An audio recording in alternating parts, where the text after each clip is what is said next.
Graças a Deus, queridos. Estou chegando agora aqui no Monte das Oliveiras. A gente vai estar caminhando hoje aqui pela Terra Santa e trazendo uma meditação para as nossas vidas.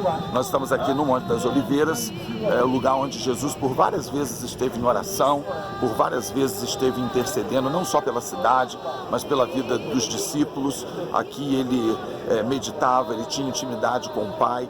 E daqui a pouco nós vamos estar descendo e fazendo um trajeto bem conhecido nos evangelhos, e você vai ter a oportunidade de conhecer esse trajeto e de estar junto comigo meditando acerca da palavra de Deus. A meditação que eu gostaria de trazer nesse lugar hoje é que Jesus, ele tinha o hábito. A palavra de Deus diz que ele subiu ao monte como de costume. Ele tinha dois costumes bem importantes na vida de alguém que quer ter intimidade com Deus. O costume de vir ao monte orar e o costume de estar na sinagoga. O texto bíblico, ou textos bíblicos diz, subiu ao monte como de costume, ou foi à sinagoga como de costume. Esses são costumes que nós cristãos precisamos ter, o costume de buscar a Deus, o costume de buscar a sua palavra, para que nós possamos amadurecer na fé. Vamos seguir nessa caminhada no dia de hoje, para que nós possamos juntos meditar na palavra de Deus e sermos edificados através dela.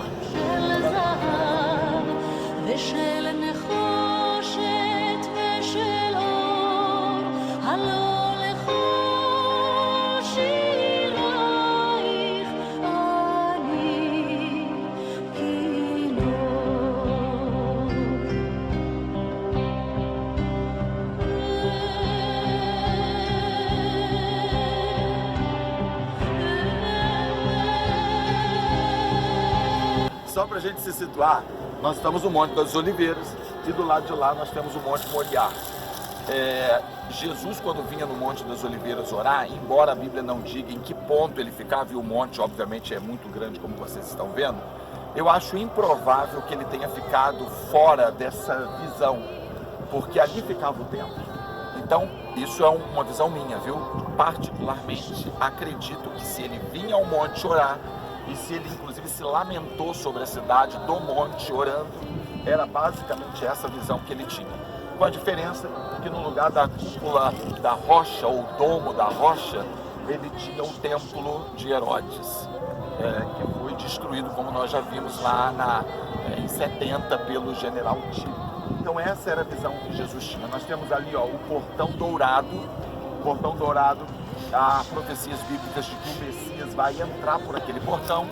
Como o judeu não pisa em cemitério, não entra em cemitério assim, pelo menos de uma forma aleatória, há um cemitério muçulmano lá, eles dizem que é casual. E algumas pessoas acreditam que eles botaram um cemitério lá para entrar, impedir o Messias de entrar. Provavelmente é casual também o fato de eles terem blindado a porta para ninguém entrar, né? É a única porta que está lacrada. Não tem como entrar por aquela porta. Aquela é a porta dourada onde o Messias vai entrar por ali. Então está aí a visão do monte. Há uma briga por essa mesquita, eles não chamam de mesquita, mas vamos chamar assim para efeito ilustrativo, porque alguns judeus eles estão divididos sobre isso. Alguns acham que os judeus têm que simplesmente tomar posse e largar o aço em cima do povo aí. Outros acreditam que somente o Messias deve fazer isso. E outros acreditam que tudo pela paz, então deixa do jeito que está. Esse território ali dentro do pátio do templo é um território árabe, muçulmano, palestino, né? Só que quem faz a segurança são os soldados israelenses. Tudo aqui quem faz segurança são os soldados israelenses. Então a segurança é de Israel, mas eles abrem e os judeus não podem entrar lá. A gente até pode, caso tenha horário para isso. Hoje não dá porque é feriado para eles, mas a gente até poderia entrar, mas os judeus não podem entrar lá.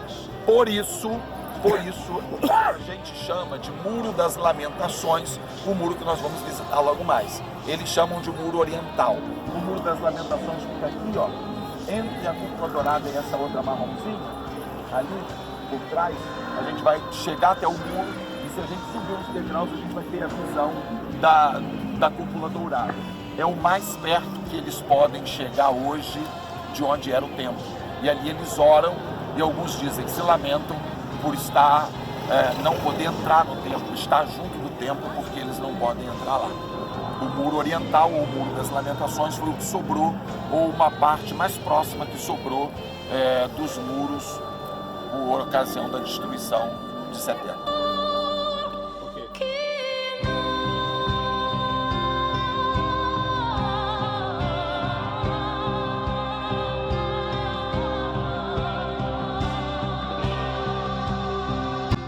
Aí a gente está agora descendo o Monte das Oliveiras, com a vista para a cidade, indo em direção ao Jardim do Getsêmani.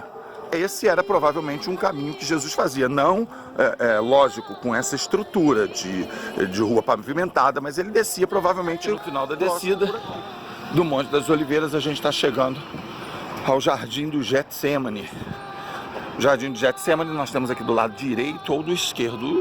O direito, como dificilmente está aberto para visitação, a gente sempre entra por aqui, por esse lado esquerdo. É um lugar também muito visitado, muito bom de estar em oração. Algumas oliveiras, há oliveiras aqui muito antigas, algumas são datadas de mais de 1000, perto de 2000, até 2000 anos atrás, ou seja, há a possibilidade de haver aqui oliveiras que testemunharam a agonia de Jesus.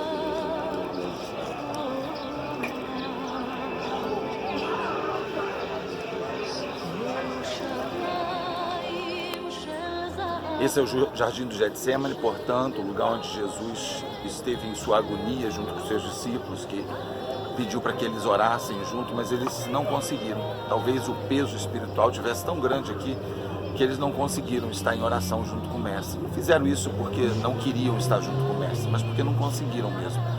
Existem momentos, talvez isso aponte para essa aplicação, né? Existem momentos na vida da gente que vamos estar sozinhos. Somente nós e Deus mesmo. Mesmo Jesus não pôde contar com o auxílio, com a proteção, com o companheirismo dos seus discípulos. Ele teve que estar só aqui na sua agonia. Ele e Deus. Alguns momentos na nossa vida são assim, queridos. E somente nós e Deus.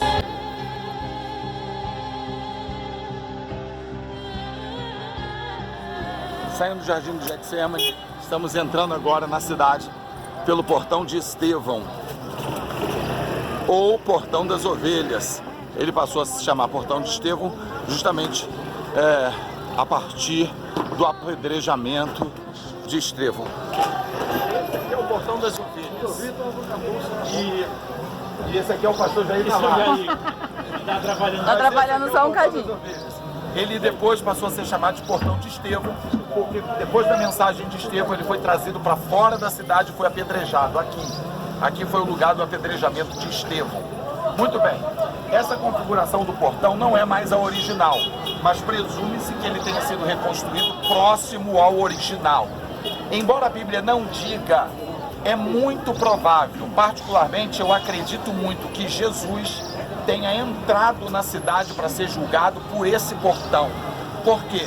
Porque é o caminho para casa, ou para a Fortaleza Antônia. Ficava exatamente aqui. Nós vamos chegar ali agora onde ele foi julgado. Não faz sentido ele ter dado uma volta por outro portão para entrar na cidade. Além do mais, esse portão é chamado de Portão das Ovelhas, ou era chamado de Portão das Ovelhas, porque as ovelhas eram banhadas no tanque que tem logo aqui, que é o tanque de Betesda. Deixa o amigo passar. Esse portão era chamado de Portão das Ovelhas, porque as ovelhas para o sacrifício entravam na cidade por aqui.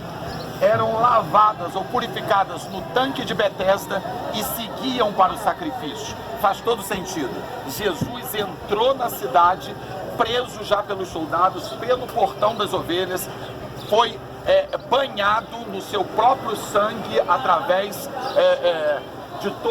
do flagelo que foi imposto sobre ele, para depois seguir até a cruz. Nós vamos chegar agora no lugar onde ele foi julgado. A estrutura é outra, obviamente, mas o lugar é o mesmo. E em seguida nós vamos entrar na Via Dolorosa. Por Pilatos que foi julgado? Isso, aqui ele foi julgado por Pilatos. Ele, na verdade, sofreu 6 julgamentos. Pilatos, Herodes, Caifás e Anás, o povo. Mas aqui foi o julgamento de Pilatos, onde Pilatos lavou as mãos entregando ele para o povo. Para a gente ganhar tempo, porque lá dentro deve estar bem mais tumultuado. Nós vamos entrar agora no local onde ficava a Fortaleza Antônia, onde Jesus foi julgado.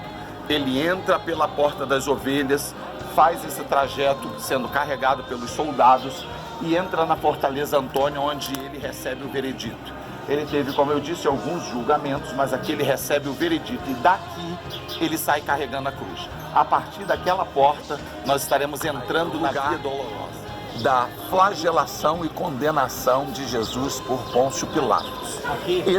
Esse é o lugar onde isso aconteceu. A estrutura, como eu disse, não é mais a mesma, mas esse era o lugar onde ficava a Fortaleza Antônia. A partir daqui, a gente começa a Via Dolorosa. A partir daqui, Jesus já saiu daqui carregando a cruz, certo? E a gente vai entrar agora na Via Dolorosa.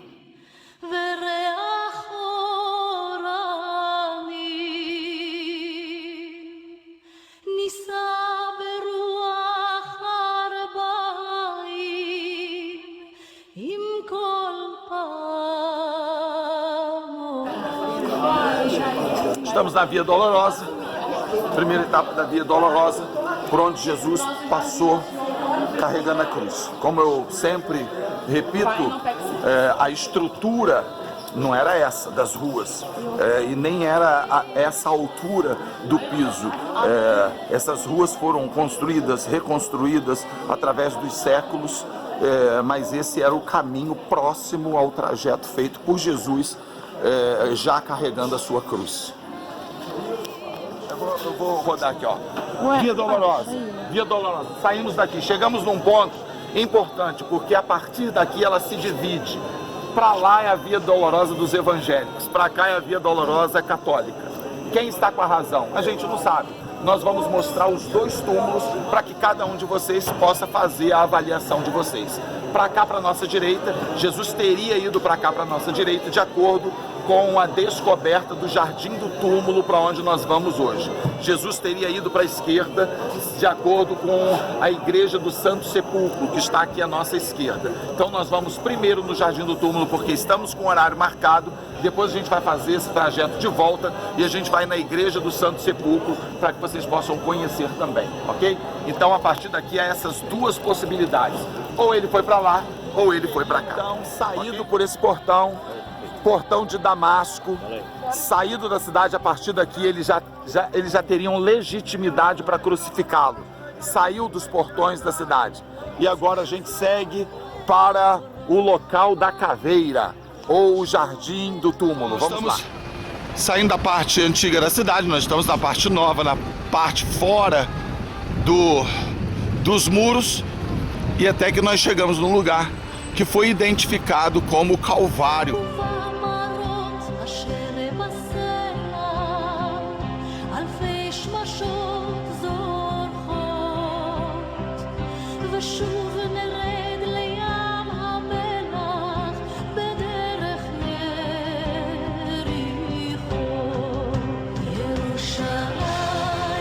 Estamos indo para o local onde ele teria sido crucificado.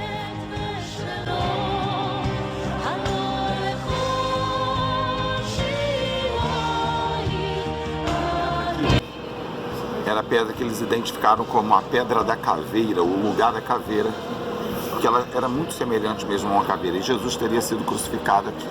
Só que o tempo passou, essa foto já tem perto de 200 anos, e hoje essa montanha ela está bem diferente, e ela já não tem mais um formato tão próximo a uma caveira. Mas seria aqui em cima dessa pedra que Jesus teria sido crucificado.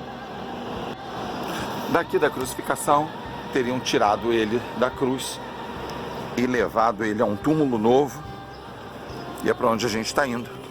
Aqui foi encontrado depois uma cisterna que mostrava que havia um jardim aqui. Essa cisterna servia justamente para irrigação desse jardim. Hoje foi preservado, foi reconstruído o jardim, e no final desse jardim nós temos a cisterna e um túmulo com inscrições antigas que evidenciam que era um túmulo importante e que, portanto, pode apontar para uma das evidências de que é o túmulo de Jesus. Um túmulo cravado em pedra ou em rocha, e que aponta para isso de alguma forma, né? Estamos indo até lá.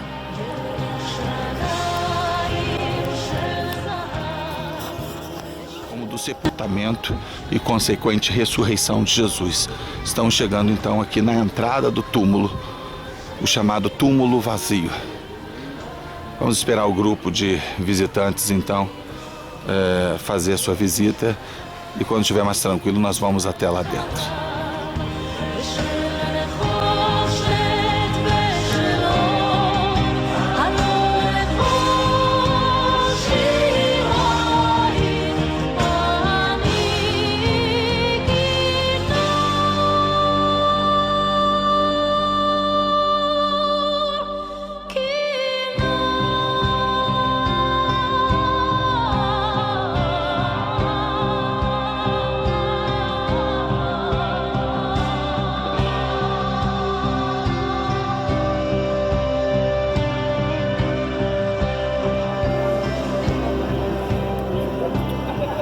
Começar a falar aqui, ó.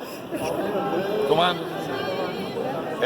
chega mais para perto para a gente não ter nenhum tipo de contratempo, ó.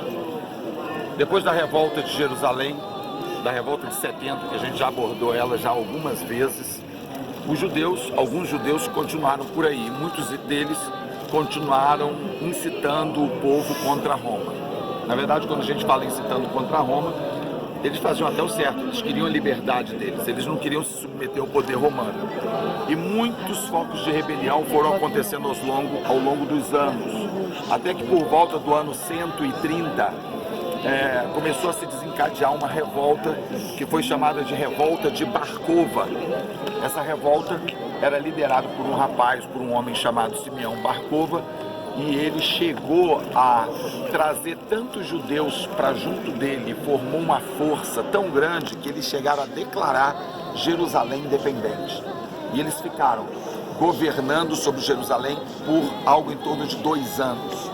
Depois disso, o Adriano, que era o imperador, ele era espanhol, inclusive, Eurico passou esse detalhe, pediu para acentuar esse detalhe. Ele resolveu acabar de vez com a revolta de Bar Kova e, consequentemente, com todos os focos de revolta em Jerusalém. Ele, além de fazer um extermínio dos judeus e acabar com a revolta, ele expulsou e proibiu os judeus entrarem em Jerusalém. Foi aí que aconteceu a primeira diáspora, quando ele expulsou os judeus daqui e estabeleceu que Jerusalém seria chamada a partir dali de Aélio Capitolina. Ele mudou o nome da cidade e mudou o nome da região de Judéia para Palestina.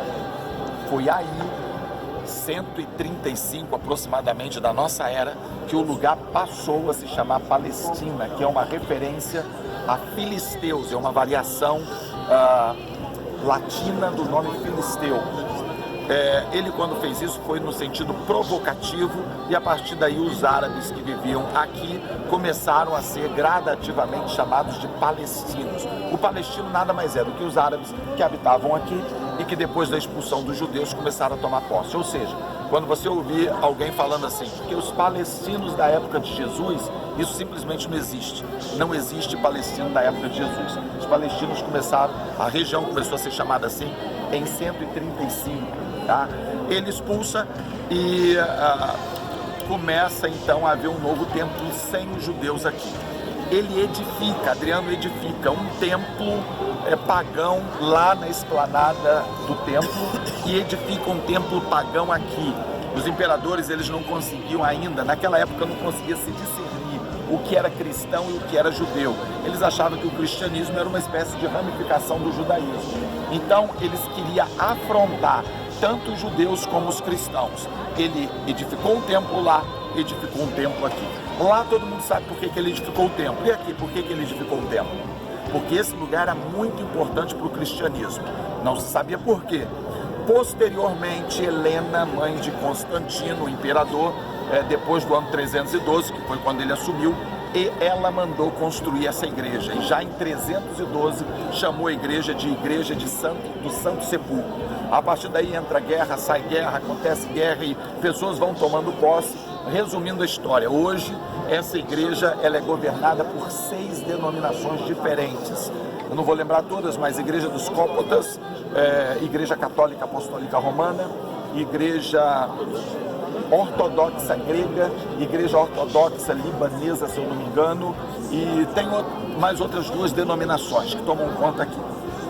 Isso traz um problema muito grande, porque é muita gente mandando no mesmo espaço. Aí dentro tem o lugar do túmulo, tem o lugar da cruz, da crucificação, tem um monte de lugar distinto e cada grupo, ou cada grupo religioso coordena, defende o seu lugar, tem um lugar. Então quando há algum tipo de liturgia aí, e um se intromete na do outro, um atrapalha o outro, sai briga, mas é briga assim, no tapa da polícia ter que ser chamada. Se você digitar no Google aí, brigas no Santo Sepulcro, tem um monte de vídeo de cadeirada do bicho pegando. Aqui ninguém pode fazer praticamente nada, porque tem que ter o aval de todas as igrejas, e isso acaba não acontecendo. Se você tira uma cadeira do lugar e não bota do lugar, já dá problema. Se alguém vê a cadeira fora do lugar e não foi ele que botou, ele não vai botar no lugar de novo. O maior exemplo, e que se tornou um símbolo da discórdia do cristianismo aqui em Israel, é aquela escada lá. Se vocês procurarem na internet, digitarem lá, a escada imóvel do Santo Sepulcro, vai aparecer aquela escadinha lá. Ninguém sabe como ela foi parar lá. Provavelmente uma reforma que houve no passado e o pedreiro esqueceu lá. Mas como não fui eu que botei, eu não vou tirar. E como não foi ele que botou, eu não vou tirar. Chutem, quem ainda não sabe aí, com quem eu ainda não conversei sobre isso, quanto tempo estima-se que aquela escada está lá? 300 anos, em torno disso. É uma madeira nobre, obviamente, em torno de 300 anos, tá? E não se tira de lá. Isso daí virou um símbolo, né? Virou um símbolo. Teve, se eu não me engano, em 96, um gaiato tirou, porque queria fazer uma brincadeira, tirou. Ele foi pego pela polícia e foi obrigado a colocar no lugar, porque ninguém mandou ele tirar de lá, ele não tinha autorização para tirar de lá. Então ela virou esse símbolo de discórdia, de falta de unidade dentro do cristianismo. Embora haja isso, haja essa confusão aqui em termos de quem manda, quem deixa de mandar, arqueologicamente, considerando o templo feito por Adriano, considerando a antiguidade do nome Santo Sepulcro dado por Helena e todas essas outras evidências mais, assim, arqueologicamente, esse é o lugar da crucificação, da morte e ressurreição de Jesus, tá? Então, arqueologicamente, esse é o lugar, a gente gosta mais de lá. Lá está mais preservado, tem uma beleza que nos remete à época de Jesus. E aqui está muito alterado, considerando brigas, construções, reconstruções. Mas, dentro da arqueologia, assim, dificilmente um arqueólogo vai dizer que lá é o sepulcro de Jesus, tá? Foi depois de 326, tá? Eu não lembrava a data da construção. Não é? E o cara teve uma visão, alguém teve uma visão, um místico teve uma visão e colocou um enfermo no buraco, não foi curado, colocou no outro buraco, não foi curado. E quando colocou nesse buraco, a pessoa foi curada, falando, então aqui foi realmente aonde Cristo ressuscitou, né?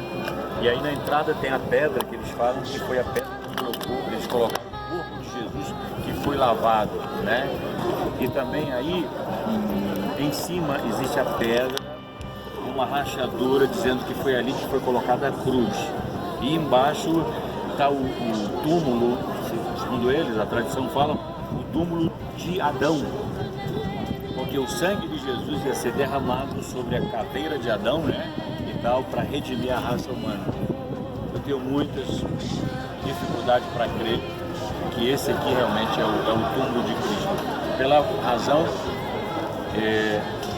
existe muito mais ênfase da tradição sobre esse lugar, entendeu?